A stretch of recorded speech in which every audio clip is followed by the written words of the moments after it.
please stand up for the prayer, and class monitor can be lead the prayer.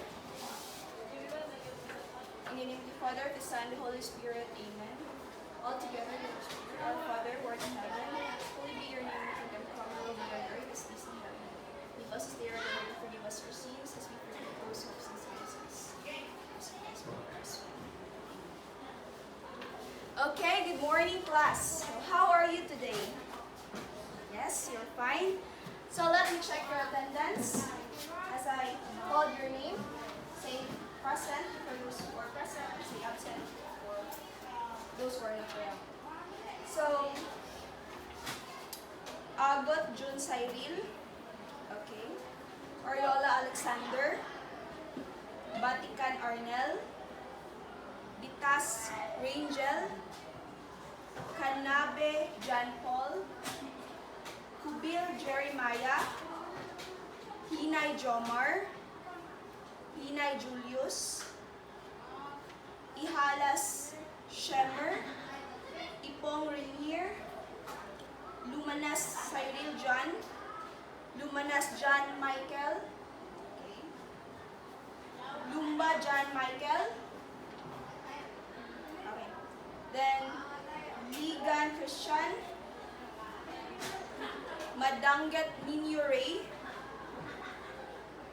Payot Roland Carl, Keseo Joshua, Samonte Anton Lee, Sanitigan John Marlo, Tumamak Adrian, we have Hinay John Paul, Baksarpa Samantha Jane, Balate Rosemary, Baldos Kimberly, Botanas Jonafi, Bugnos April May, Chato Chalu, Igbalik and Brianna, Escatron Nina Murphy, okay. Gabi Charis Ann,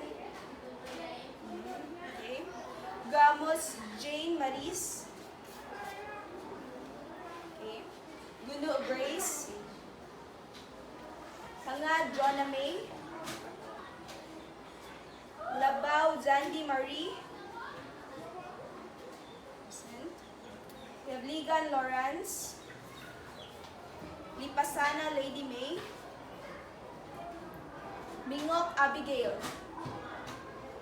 Mingok Richie, again, Mingok Richie, okay, present. Onyes Jessa May, Paga Cassandra May, Pabe Rosemary, Pakot Sophia Ashley, Pason Gian, Sinon Jonamy.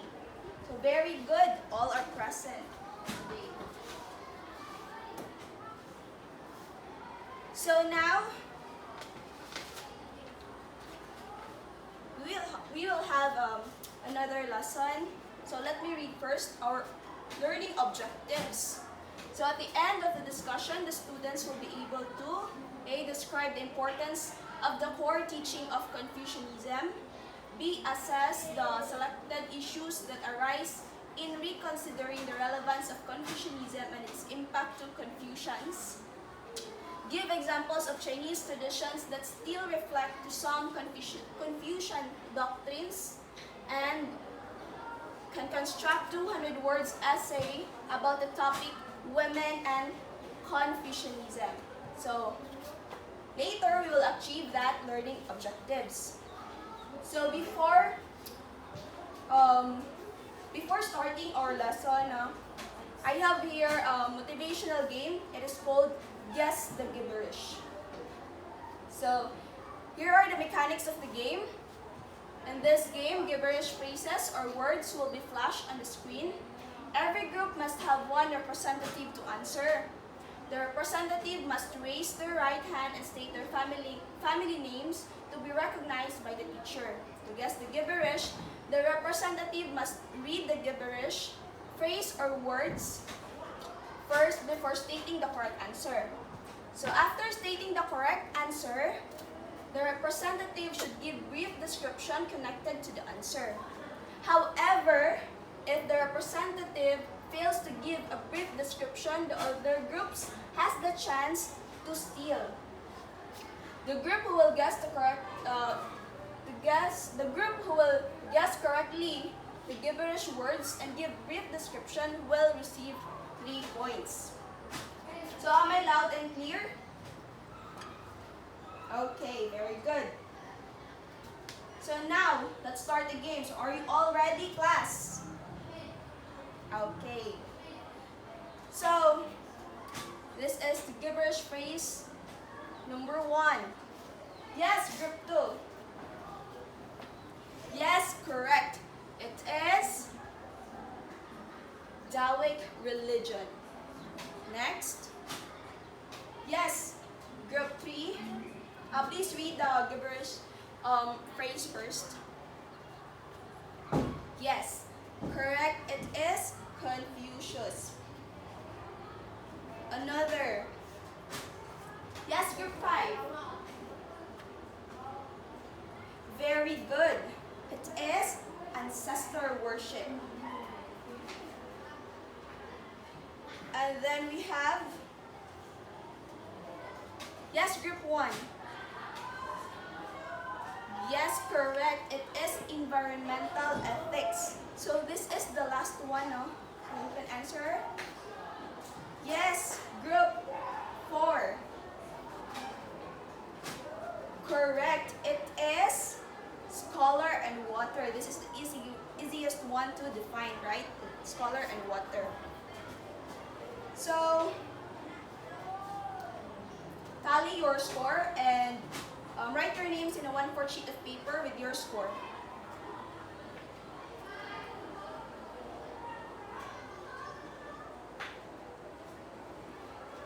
Okay, give me your 1/4 sheet of paper. Thank you. And now,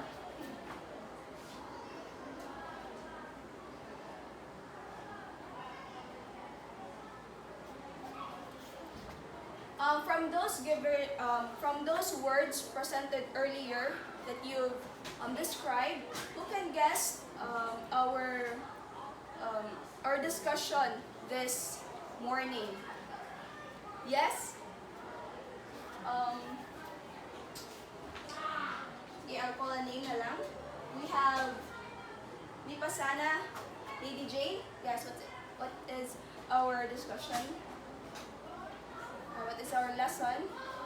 Correct. We have Confucianism. So Confucianism, do you have any idea what is Confucianism? Yes? You have any idea what is Confucianism? Yes, it is one of the Daoist religion together with Taoism and Shintoism. Another? Yes, very good. It is founded by the philosopher Confucius. So as you can see in the screen, this is Confucius, the founder of Confucianism. So that's him. And now, Confucianism, a religion or a philosophy. So until now, it is a debate, no? If a religion, if Confucianism is a religion or a philosophy po. So, those who argue that Confucianism is a philosophy assert that when King Fuzi founded Confucianism, he never meant to establish a new religion. He merely wanted to interpret and revive the ancient religion of Zhou dynasty. Advocates of Confucianism as a philosophy further argue that Kung Fuzi seldom touched on religious matters, thus branding him as a humanist advancing practical and ethical wisdom. So those who believe in philosophy, Kung Fuzi, which is Confucius, believed that wrote his thoughts, his perspectives on human and the environment However, he did not assert certain religious beliefs, nor believe in prayer. Then, on the other hand, Confucianism is considered as a religion because its ideals were inspirational, not in a supernatural sense, but in the sense of aiming for excellence in one's relationships with others. By the way, Confucius loves to study. He loved to study, and then that's why he wrote his thoughts. He is good in making poems. Then Confucius stressed the importance of rituals which would lead them back to the ideal society of their ancestors when there was harmony between heaven and earth. That's why Confucianism is considered as religion, because Confucius believed of the existence of Chan. Chan is heaven. So that's why Confucianism is considered as a religion and a philosophy. And until now, it is debated.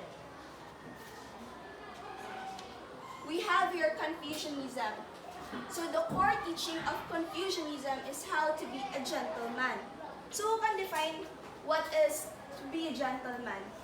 Now, in your own perspective, in your own view, what is a gentleman? Okay? Anyone from the class who can define being a gentleman?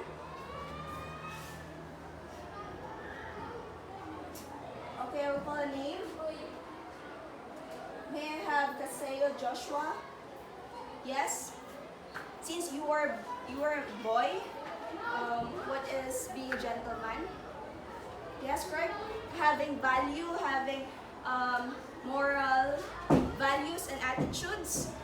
So let's see. To be a gentleman, according to Confucianism, a person should follow the moral way consisting of the virtues of love, righteousness, wisdom, propriety, and loyalty. Becoming a gentleman promotes harmony and society. If you become a gentleman, then we will be living in a society peacefully, and we'll be together in harmony. So as of 2010, the Encyclopedia Britannica estimates the number of followers of Confucianism at more than 6 million. So, based on my research, the greatest number of Confucians are in Asia. So I think it's more than 6 million. The others has thousands, 50,000s. In Europe, we have adherents of Confucianism are called Confucians or Confucianists. So the disciples of Confucianism, those who believe in Confucianism are called Confucians or Confucianists. So we have here the symbols and signs of Confucianism. So we have scholar and water. So these two are important symbols of Confucianism. So the scholar. So observe the symbols first. This is the scholar, in my left side, and the water on the right side. We have Confucianism. The scholar is represented by the Chinese symbol, the Lu, is an important symbol in Confucianism. It contains the symbol of a person as well as the character for need or desire. The foremost need of people is nourishment, then education. When combined, it means the need of human being. So what we need is education and nourishment. So we need to nourish our abilities, and then through education it will be improved. So we have water is one of the 5 important elements in Chinese philosophy, alongside wood, fire, earth, and metal. Then water is considered as the source of life, valued for its significance in the natural world and for sustaining life. Diba, without water, we cannot able to live. So that's why, again, what are the 2 symbols of Confucianism? It is scholar and water. So the life of Confucius. Again, who is Confucius? The founder of Confucianism. So Confucius is the Latin Latinized version of Kongzi, and the honorific Kongfuzi, both meaning Master Kong. So born on September 28 on 551 before Common Era at the small feudal state of Lu, now Shukang province in Kufu. His personal name was Yi and his family name was Kong. His first teacher was his mother, and at the age of 15, he set his heart upon learning. So Confucius, at a young age, he loved to learn, he loved to study. That's why he is one of the greatest philosopher in China. And his teachings remain until now. We have here his Confucianism historical background. Diba, as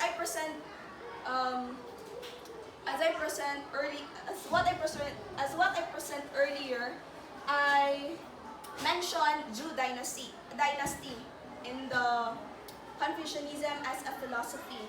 It is a mere interpretation, revival of the beliefs in Zhou dynasty. So let's tackle about it.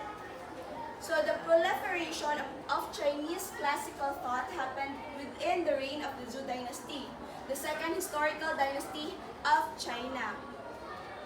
It was the result of several factors such as technological and economic advancement, stronger political units, political and social improvement, and even military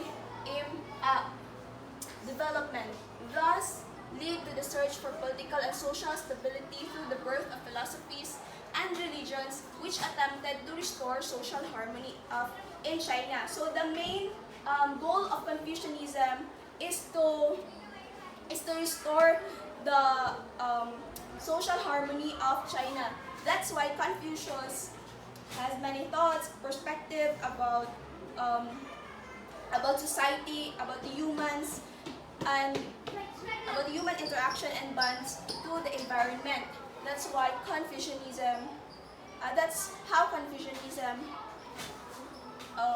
formed. So we have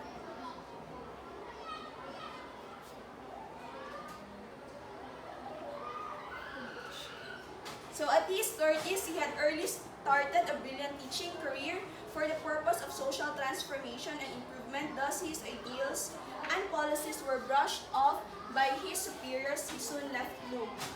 So because he has many ideas, beliefs, thoughts, he was brushed off by his superiors, so he left Lu. And after 13 years, he returned home to teach, where he gained more disciples. So he died in 479 BCE at the age of 73, and he left around 3,000 followers who preserved and put his other teachings to writing. When he returned home in Lu, there he teach his disciples on his thoughts, learnings, then views, debates about their views, and then before he died, he has 3,000 disciples or followers. So the sacred scriptures, the Confucian classics, the 5 classics. We have Book of Change, also known as the I Ching, the Book of Change. The Book of Changes is believed to have existed at the time of Confucius and is the oldest classics. So it focuses on short prediction following a type of divination called cleromancy, wherein 6 random numbers are picked and arranged under 64 hexagrams. So as I thoroughly read in the internet, I researched that cleromancy is true. I think if you believe in that cleromancy, the cleromancy can predict your future life. What will be your future? It is through cleromancy. So there are many people who predict that it is true. So we have Book of History. So also known as the Book of Documents or Shanghu, the Book of History is conventionally attributed to Confucius by his scholars. The Book of History is naturally written by his scholar to Confucius. And in that Book of History are the learnings of the disciples of Confucius. We have this composed of speeches of royalty and ministers mainly from the Shang and Zhou dynasty. It consists of chronological accounts of imperial achievements and rules of government. So we have 3 books of poetry, also known as the Book of Songs, Odes, and Shijing. It's a collection of 305 songs compiled around 600 BC. So imagine that in that book of poetry, it is a collection of 305 songs compiled in one book. So it is supposedly compiled by Confucius from an ancient repertory of 3000 and is considered as the oldest compilation of Chinese poetry. We have Classic of Rites, originally the Three Rites or San Li. It's a compilation of ceremonial rituals, admiration, and social forms of the Zhou dynasty. So what have you noticed about Confucianism? They stored the older text through books, no? So until now it exists, and Confucianism texts are sacred and it is followed by Confucians. So we have Analects or Lunyo or conversations or sayings is also known as the Analects of Confucius. It is a collection of saying and ideas attributed to Chinese philosopher Confucius and his contemporaries, traditionally believed to have been written by Confucius' followers. So Analects is not written by Confucius himself but his followers, and it is attributed by Confucius. Contributed to Confucius. So we have Confucian doctrines and beliefs. Belief in Chan. So Chan means heaven. So Confucius believed in heaven. Confucius believed that heaven exists. So this is one of the passage in the Analects. So when you have offended against heaven, there is nowhere you can turn in your prayers. Which show Kung Fuji's idea of Chan or heaven. I mentioned it earlier. Chan may also refer to which is beyond human control. Confucius believed in Chan or heaven, an all-encompassing God. He believed that only by performing the ancient rituals, which was done by earlier kings, could harmony between heaven and earth be revived. So in the book, there are many rituals. They have compilation of rituals, and those rituals must be followed in order to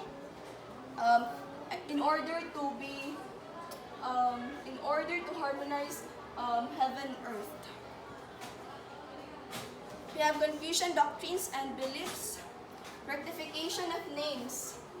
Confucius believed that to return to the ancient Tao, people must play their assigned roles in the society. This was later called the rectification of names or zhengming. So we have 5 relationships: ruler, subject, father, son, husband, wife, elder and younger brother, and friend and friend. So these 5 relationships has a roles in the society, diba? Ruler, subject. So the subject will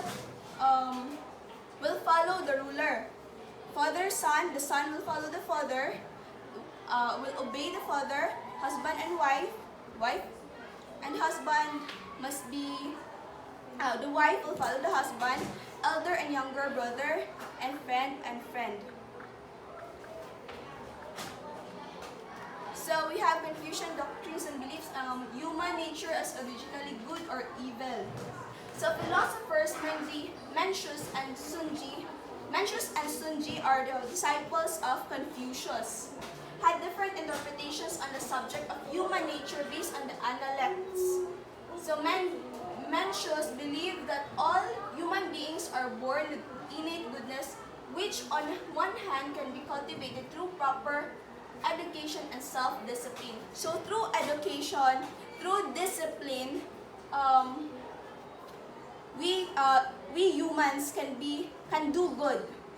However, Sunji believed that human nature is physically evil but can be improved through self-cultivation.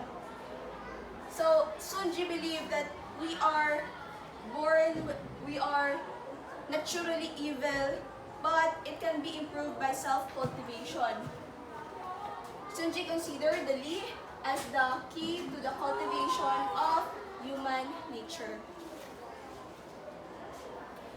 We have the five constant, also known as the five classical virtues or Wu Chang, are the five most important Confucian ethics mentioned in the Analects and the Book of Mencius. Those include the following: Ren or benevolence. Benevolence is the kindness of the universe. Ye or righteousness. It can be achieved by having the moral disposition to do good, who can only be possible after recognizing what is right and good. So you need to identify what is good and what is right, so you can achieve righteousness. Lovely and propriety can be achieved by following the guide of human relationships. It can be also achieved by following the norms of Ren or righteousness. As I mentioned earlier about the five relationships, so everyone has a role in society. So you need to follow those rules and apply it in everyday life so you can achieve propriety. So we have Z, knowledge or wisdom, can be achieved by knowing what is right and what is wrong, which is innate to people who are basically good according to Mencius. So wisdom is the correct use of knowledge, diba? So it is similar with propriety. But in propriety, you need to follow the guide of human relationships in order to achieve propriety. But in knowledge and wisdom, or Z, you need to know what is right and what is wrong. We have Qin or fidelity, can also be achieved by keeping one's word and being faithful. Fidelity is also seen as the key to nation building. So filial piety as an important virtue. So to be for Confucius, ancestor worship and family relations provide a model for social behavior. So ancestor worship in Confucianism or in China, ancestor worship exists. Ancestor worship means you need to respect your elders. You need to follow the orders of the elders. Respect for elders is emphasized, as well as kindness to children and juniors. It is said to have provided China with a strong sense of solidarity, not only in Chinese family but also in Confucian social organization and even among Chinese communities in different parts of the world. Ancestor worship still exists in China until now. So they need to respect their elders. So we have worship and observances, family rituals, also known as four rites, which are ceremonies and characterize a person's growth and maturity, namely coming of age rites, marriage ceremonies, mourning rites, and sacrificial rituals. So I know you're familiar with coming of age rites, mourning rites, marriage rites, and sacrificial rituals. I think Chinese, they have many traditions with various cultures. So I have here some pictures. Coming of age rites, marriage ceremony. So in the picture, it is a traditional marriage ceremony in China. We have mourning rites. So they have traditional mourning rites in China.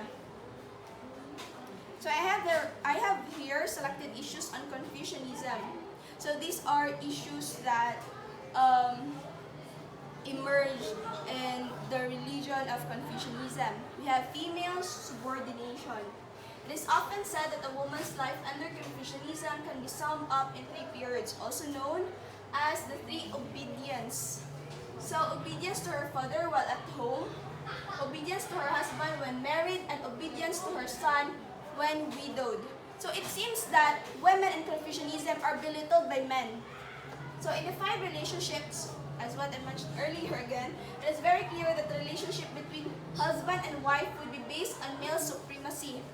So male has a larger male has gained respect than women. So for critics, it is obvious that more Confucian society became the less freedom the women enjoyed because of the male supremacy. So it's a disadvantage for Confucians that there is no equality in being a man and being a woman. So we have another selected issues: authoritarianism. Confucianism stresses the hierarchy between relationships. This has reinforced top-down values and hierarchical systems by encouraging defense to one's superiors, ruler, father, teacher, or anyone older. So from the word authoritarianism, authority. So male has more authority than female. Superiors has more authority than the lower class people. So Confucian emphasis on authoritarianism might drag everyone down, so to speak. Then environmental ethics. While it is true that Confucianism advocates respect for the environment, its acceptance of people's dominance of nature poses a threat to the issue. Confucian logic would give priority to defense of social duties over environmental protection.